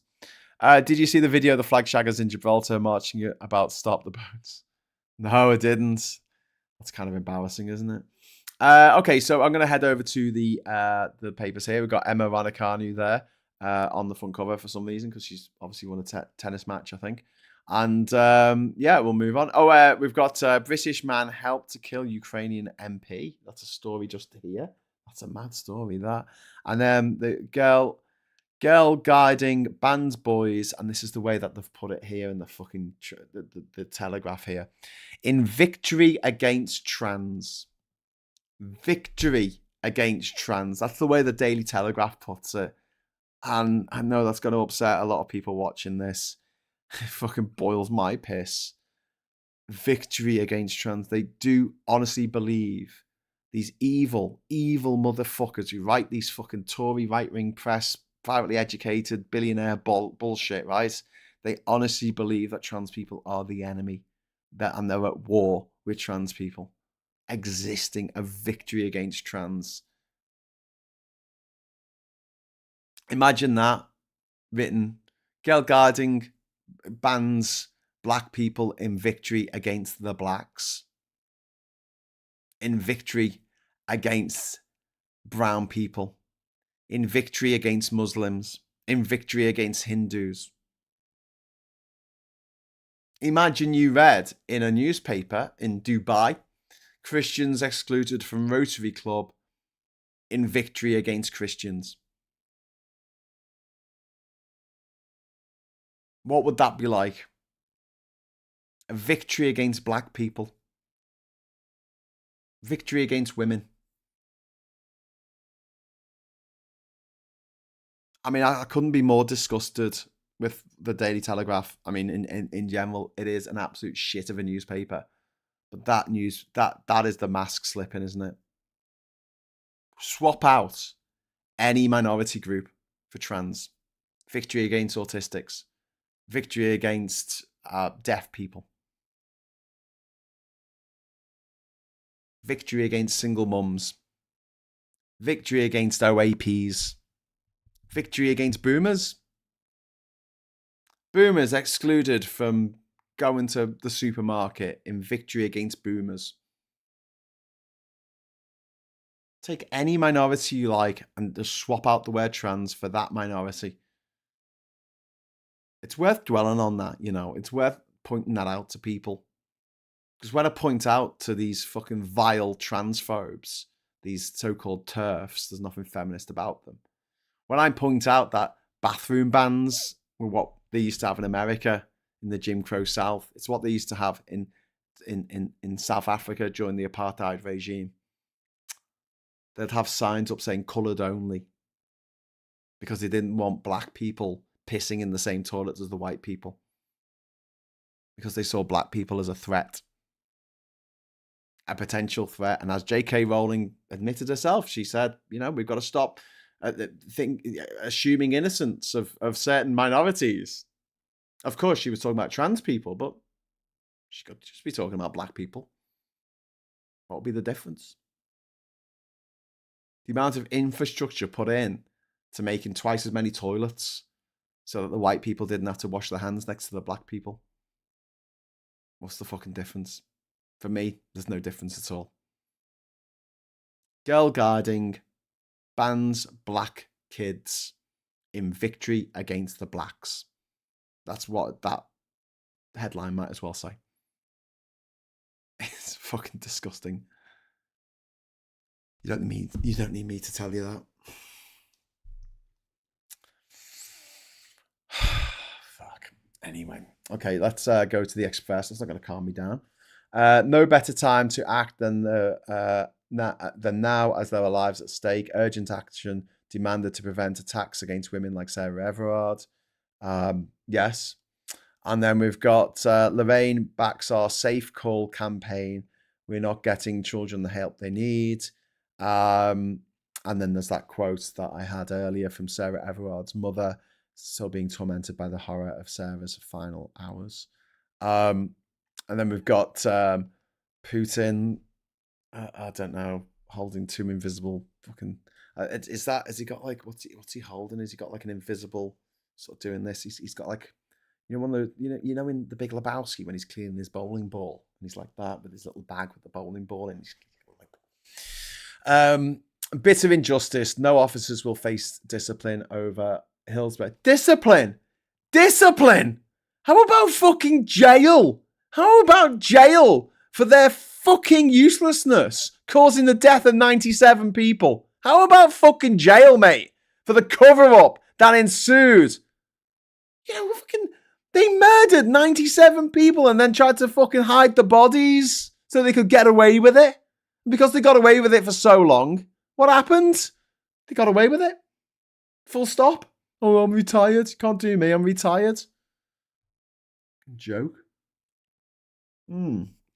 Russia is ready for war. Okay, so that's what he's doing. He's showing that he's ready for war while he's polishing his bowling ball. Farage age was betting syndicate frontman. George Cottrell, a key reform figure, acted as a stalking horse for a billionaire. New court alleged. This is George Cottrell, privately educated, of course, massive donor towards the Refuck Party, along with Nick Candy, privately educated, of course, and his wife, Holly Valance, privately educated, of course. Do you see the links? Do you see them? Anyway, so gorgeous George. What do they call him? Gentleman George? George the Gent or something? He's some posh aristocratic twat who gives all the money to refuck. So the daft twats around here, the working class lads, might do themselves a mischief climbing up a fucking lamppost to put a flag up to show how much they want to chortle fucking Nigel Farage's balls. Rejoining the single market would let Labour claim credit for the inevitable economic gains they would bring by the next election, backed by experts. It would also expose the Brexit grifters, no brainer. Yeah, Nick, I honestly, mate, I think we're gearing up to it. And it's been shown that Labour are quite happy to change their stance on things when the circumstances change. And I think the circumstances are changing and more people are waking up to the fact that Brexit is a fucking disaster. We had the Telegraph of all fucking papers, piece of shit rag that it is, evidently, from what it wrote today or just what it is in general, saying that Brexit's a fucking disaster, you know? Anyway, Adrian says, Cymru could mean citizen in early medieval Welsh and late Roman Empire Latin. Celtic and Romance languages often have a common Italo-Celtic ancestor. Medicalized drug use and provide therapy. Never used any myself. Yeah, Adrian, I'm like you. I've never used drugs. I never intend to. I don't want them legalized so I can get off my tits. But could you imagine me on cocaine? I'm like this already. Do you know what I mean? Jesus Christ.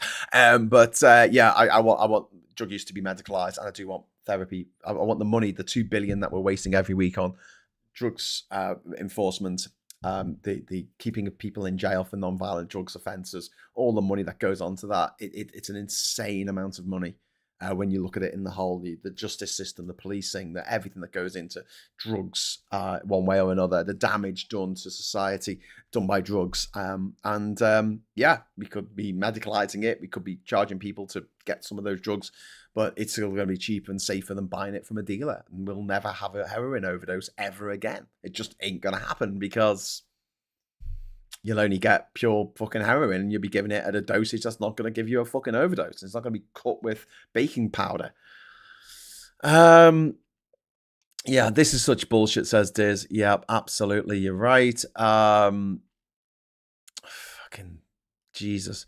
Talk about the origin of the word Wales. I like it when we have a little side chat in the chat here about, like, you know, etymology or the study of insects, which is entomology. I think in Alsace, France, and in Swiss German refer to French-speaking areas as das Walsk, related to the word Welsh. That's fascinating, Mr. Tisk. And Adrian said, I know, I pointed out they have a common ancestral language, Italo-Gaelic. Sometimes difficult to tell words, original words, and can be similar, e.g. Portuguese, cadeira equals plus Cornish, cader for chair. It's funny, like so many countries around the world with different languages, so many language groups around the world. The word for mother is often m sound, one way or another, and it's because it's one of the first sounds that babies make. One site as my DNA as 75% North Wales and 11 South Wales, but another site has 10% Iberian. Cool. Is there any good news going on? Yes, we'll get some good news before we go. I don't mean to depress you. Sorry, Gallifreyan man. Lammy, the jury's out. Justice Secretary admits he'll end right to be judged by peers. Admits more cons freed in error. There's like 100 people who've been freed by accident. And then finally, we'll go to the Financial Times. Here we go. Kremlin talks about why copper has become the new gold is the first thing. So keep hold of your copper pipes. Regime changed by meme menaces Maduro. Okay. And then we've got Kremlin talks, Ukraine peace push renewed.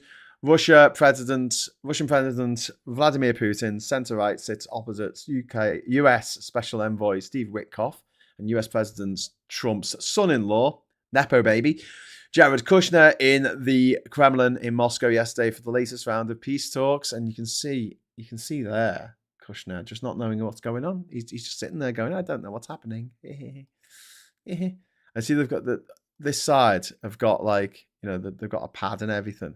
And this side, he's got some colouring in. He's got some felt tip pens. He's just going to do some colouring. Farage tells Refuck donor that he expects tie up with Tories before next election. Full merger or deal on cards. 2019 betrayal to colour accords terms. Outright win seems unlikely. Nigel Farage has told donors he expects a deal or merger between his Refuck UK party and the Conservatives for the next election, suggesting he does not believe he can sweep into power alone. I don't think he can sweep into power alone either. But there you go. There's some good news. One thing that we can really do, and this is quite easy, if we're talking about Refuck, we talk about them being Tory light. Oh, they're just Tories. They're just Tories. They're just the Tories. The same people. It's Jonathan Gullis. It's Neanderthal. It's all that lot. They're all. It's just a faction of the Tory party led by the Nigel Farage creep, and just really go after them about being it's the Russian wing, it's the Friends of Russia wing of the Tory party. But as long as we can connect those two things together, hang it round their neck like a concrete albatross, along with the failure of Brexit and the fact that they're Russian sympathisers.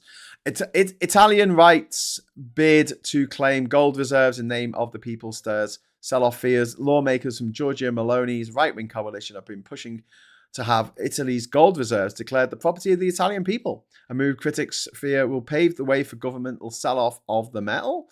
And then we've got bubble fears force pension funds to ditch US equities. British pension funds have cut their exposure to US equities amid lingering concerns over big tech and the bubble bursting. And then, you can buy this disgusting fucking gold watch. A yellow watch. Why would you want a yellow watch? I don't know. And then we've got the briefing here, which I'll just quickly go through. Revolut's free rein yields rewards. Barclays boss says Reeves cleared by the OBR. The Chancellor was not misleading in warning of official challenges ahead of her budget, the watchdog has said. Describing the margin against the borrowing rules as wafer thin. So, Rachel Reeves is not going to be resigning, as I did say last week. God, it feels like last year now. Last month. She will not be resigning anytime soon. But she lied. She's got to go. She lied. Oh, the OBR says she didn't. Yeah, but she said there was going to be a 2% tax rise. No, she didn't. You said that. So maybe if anyone should resign for lying, it should be the newspapers. Maybe the newspapers should fucking resign. Board members' fees sink. Payments to UK non-executive directors have fallen more than 10% in real terms. Good. Buffers eased for lenders. The Bank of England has cut its estimates of how much capital banks need after they passed their stress tests, paving the way for the first big loosening in rules since before 2008. That's not a good idea. Never like hearing about loosening for rules because it always ends up with the greedy motherfuckers feathering their nests with gold-plated Fabergé eggs. EU aid faces fraud probe. Apple replaces the head of AI. Italian finances accused, saying investors conspired with the boss of Monte del Paschi, Desenia, to buy Siena, to buy a rival and therefore seize control of Generali. That means nothing to me. And then manure spreading halted. This is the story above my head directly. Brussels has rejected a Dutch request for permission to spread thousands of tons of excess manure on farmland, deepening the nation's crisis over sticking to nitrogen emissions limits. Obviously, the very intense farming goes on in the Netherlands. And baby-generated words are known as lalworts, which many linguistic terms come from 19th century German, hence the word babble. And decent and sounding words for and deeper sounding words for father than mother or grandparents. I don't celebrate Xmas pagan, just enjoy a day off and meal with the family, plus watching the boys get excited by presents while slowly eating my only one, usually a chocolate egg or a Toblerone. We do not Do Xmas, fly to Casablanca on Christmas Day. Oh, yeah, you've got the cheap flights on Christmas Day. I'm still questioning why New Year isn't Christmas Day. Our calendar works from his birth. It's it's a week before New Year. That's a good point, actually. I think that we should have. All right, hear me out on this. I think we should move New Year to March the 1st. Okay, and here's why. This has got nothing at all to do with the fact that it'd be really cool if the year ended on my birthday every year on February 28th. Or some years it would end February 29th, get an extra day. That's cool. Nothing to do with that at all. Nothing to do. Just the idea that we could have a new year and it's spring. It's going to be the beginning of spring, so it's not like the middle of winter. So it's a little bit warmer. It's a little bit less wet. I don't know, right? A little less sleet. But we can have that. We can have it fairly separated from Christmas by more than a week. So, it's you've got time to recover from Christmas, and then we can have time to recover from New Year afterwards. But also, by doing this, it would allow September, October, November, and December to be the 9th, 10th, 11th, and 12 months of the year, right? The 8th. Sorry, fucked that up, didn't I? It would allow it to be the 7th, 8th, 9th, and 10th month of the year, right? So the names would make sense if we move New Year to the 1st of March. Is anyone with me on this one? It's not so great for the people in the Southern Hemisphere who would have to have their New Year Day at the end of the, summer holidays. But for us up in the north, that'd be great. Most people are in the north. The whole thing is a cobbled together mess, says Andy. Yeah. Still questioning, other than that. Me New Year is the 5th of November, first day of winter. I don't do Christmas either. God, not many of you do Christmas. But I love doing Thanksgiving. Just did it with guests and a £25 turkey here at my place in Tokyo. Brilliant. They were originally, but Roman emperor's gonna emperor. Wonder if Trump will rename a month after himself. Yeah. Well, didn't Turkmenbashi, the leader of Turkmenistan before Beardy Mohammadov, who's the current leader, he changed the names of the months. He changed the names of the month to be his name. I think he changed one to be his mum's name. I'm gonna look it up now. Turkmenbashi changes months names. Let's have a look. Yes. So, Niyazov, known as Turkmenbashi, changed the names of months in 2002 to honor national heroes, poets, and his own family. So, January was changed to Turkmenbashi, his own name. September was changed to Runama after a book that Turkmenbashi wrote. December was changed to a word neutralitet. I'm probably pronouncing that wrong, sorry. But that reflects Turkmenistan's neutral status. And here's the best one. April was renamed to Gurbanstoltan E.G. after his mum. He changed the name of April to his mother's name. So he named January after himself. He named September after a book he wrote. And he named April. He changed the name of April to his mum's name. God, the things you can do when you're in charge of a former Russian fucking SSR. That is fucking mad. Soviet SSR. New Year's Day falls on Friday the 13th this time. Ooh, you. And I bet no one wants to go out and celebrate with you, Andy. What's this?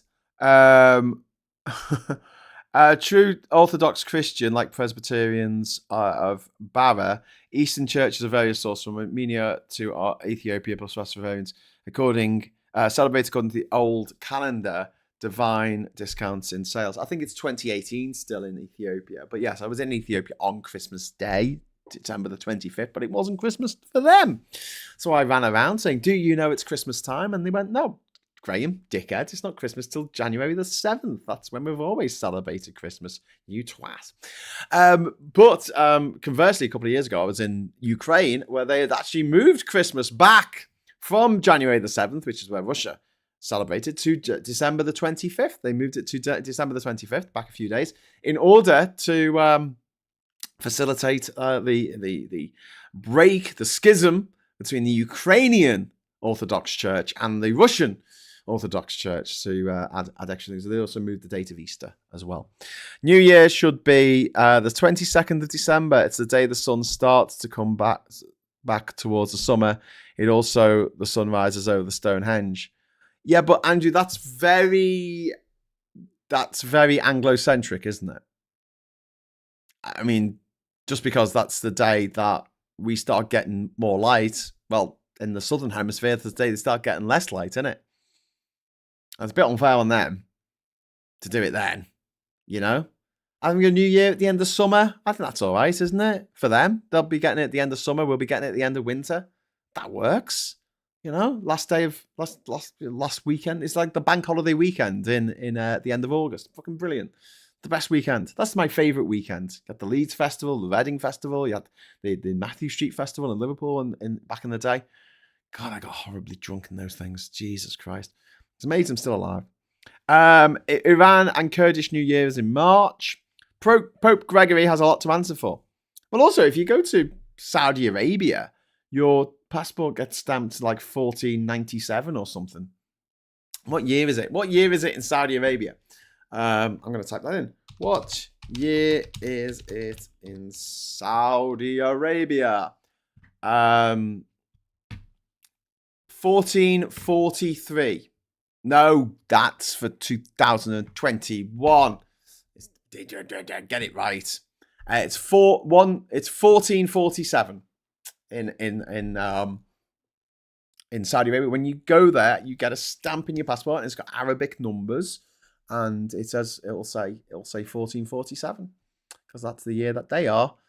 They are in at the moment, which corresponds to late 2025 through to 2026. They have their new year on a different day, depending on where you are. And it's fun because if you go to the Islamic calendar Wikipedia page, the picture that they have is an Islamic calendar stamp issued at an airport in Saudi Arabia, from Riyadh. In Saudi Arabia, that's actually the picture that they have to illustrate the article on the Islamic calendar. And that's the first thing I thought of, was the passport stamps, because sometimes you've got to work out like when you've entered the country and when you've left and how long you've been in the country, and you've got to kind of work out through the passport stamp what date you came in, and you've got to work it out through the Islamic calendar, which is fun. Dad joke alert! Sorry, did I do a dad joke? I had a run-in with a Santa, with a mall Santa in a grotto. I misread the situation. I thought he was making remarks about me and my two friends. It all started when he said, ho, ho, ho. Very good, Al. I like that. Why does Santa have such a big sack? Because he only comes once a year. Oh, come on. That didn't deserve the squeaky tank. That's a good joke. He only comes once a year, so he got such a big sack. Trumptober as a name of a Trump would do that. Trump would absolutely do that. He is a third. I was gonna say third world. You're not supposed to use that anymore, are we? He's a developing nation, Tin Pot Banana Republic dictator. That's what he is. Old school, demagogue from these republics of old, who from the last century. He's a hangover from the 20th century, where he's got to have palaces of fucking tacky gold, where it's all It's all plastic sprayed with fucking gold paint and stuck on the wall. Yeah, made it look nice. We got gold everywhere. What a twat. 2 Santas sitting on the wall. One fell off, so there was only one present. Ba-dum-ba-dum-ba-bum. Santa's compensating. It's 1403 in Iran. There you go, you see. Number of years since Muhammad's birth. Yes, I think that's... No. Not since his birth, Miss Paula Thomas. I think, I might be wrong. I think it's a number of years since Muhammad went to Medina. I think there's an event in his life. 12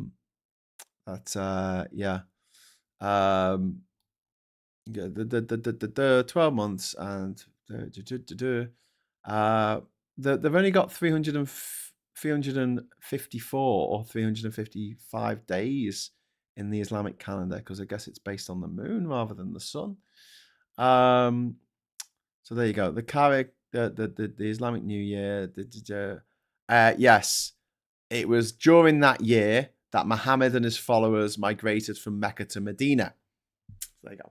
So it's not his birth. It was the year they went to Medina. I was right. Everything I say is right. No, it's not. I'm joking. I'm not always right. But Google is my friend. Iran is Shia, so it might be different to Sunni Saudi Arabia. Yeah, I think they base it on something else. Anyway, Google it. I love that from Caroline. Just says Google it. Right, before I go, and I'm going to be back in just over an hour for Prime Minister's questions later today. I'm going to see if I can find a good news story. Let's see if there's a good news story. Fans of Black Box Recorder rejoice. They're playing a date in London next year at May 22nd. So if you fancy going to see Black Box Recorder, tickets are on sale today if you've got a pre-thing link, which I didn't get. It was supposed to come on at 9 o'clock this morning. I was going to get a ticket at 9. And I didn't get sent it, which is a bit shit. Let's have a look. No. Oh, well, that sucks. That sucks. The big one. And then, sorry. Just getting distracted by me text messages there. So yeah, if you do want to go and see them next year, Black Box Recorder, they are playing. Sorry, I was going to do something there. I got completely distracted. I'm looking for some good news. No, that's not good news. Reforms politicians racist Chinese slur. That's not good news. Belfast check. That's not good news. Health Secretary insists there is enough stock of the flu vaccine. Is that good news? That's kind of good news, isn't it? We've got enough flu vaccine. We've got the full cold moon, the last supermoon of 2025. Supermoon is when you have a full moon. It's also the closest to the Earth. Is it the apogee? No, it's not. That's not right. That's the furthest place, isn't it?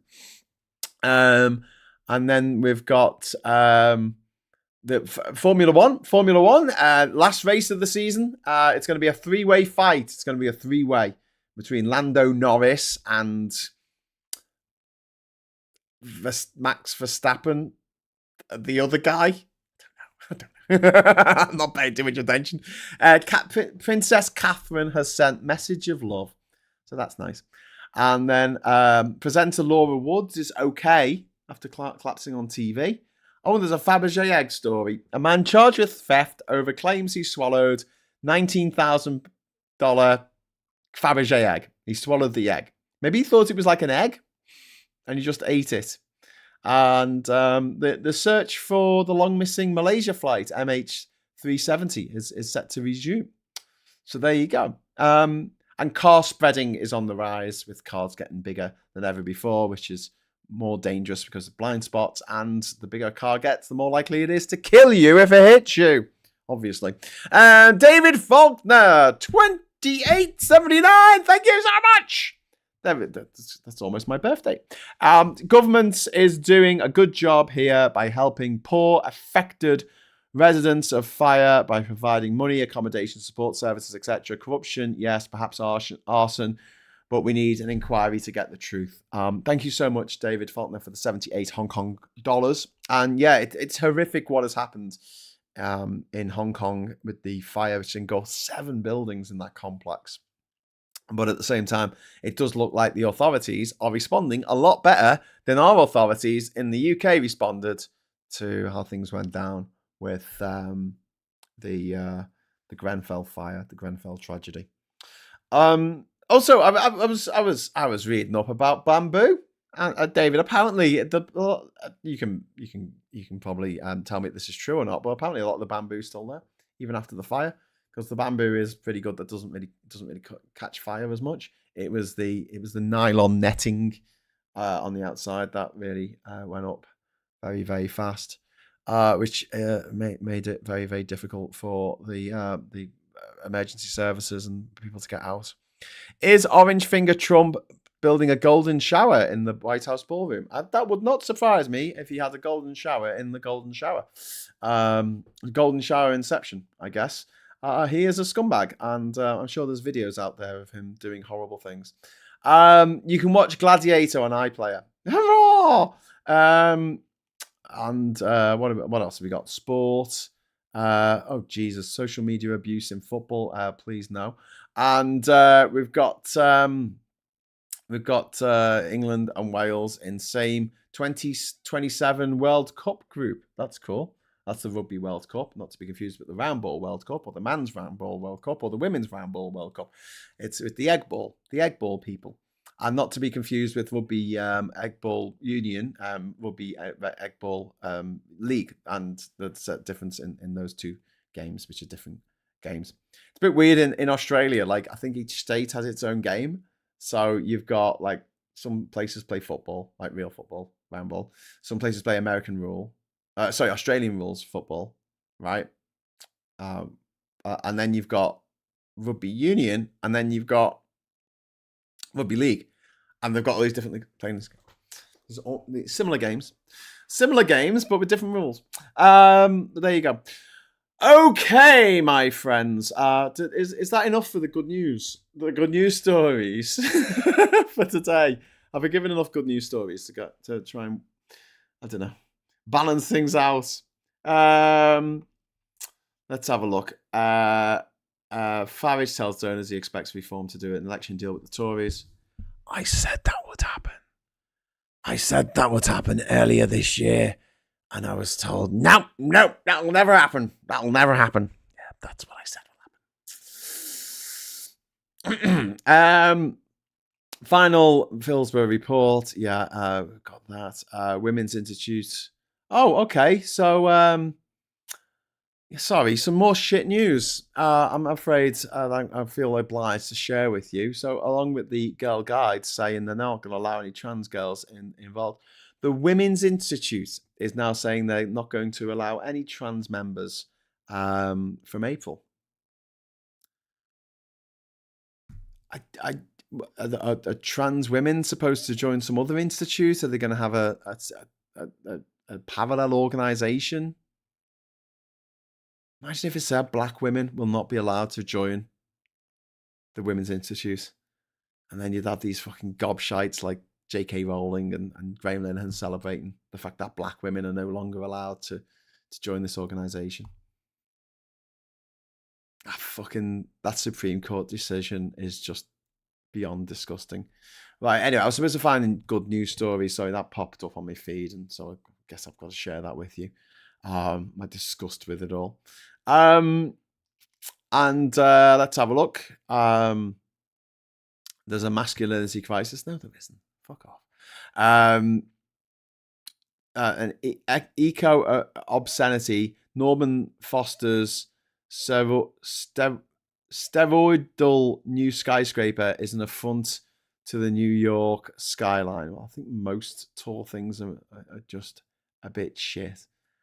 New global HQ of JP Morgan, the world's biggest bank. It contains enough steel to go around the world twice and has a fake breeze to flutter the stars and stripes in its lobby. Is this the new breed of bulky super tools? Is Britain next? I hope not. Did Norman Foster do the butt plug in London? Was that one of his? They call it the gherkin, but it just looks like a butt plug to me. I think I've just got a dirty mind. Great Christmas food test. the 20 best songs of 2020. It's not over yet. Let's see if I agree on any of these. Okay, let's do this. Let's do this together. Come on.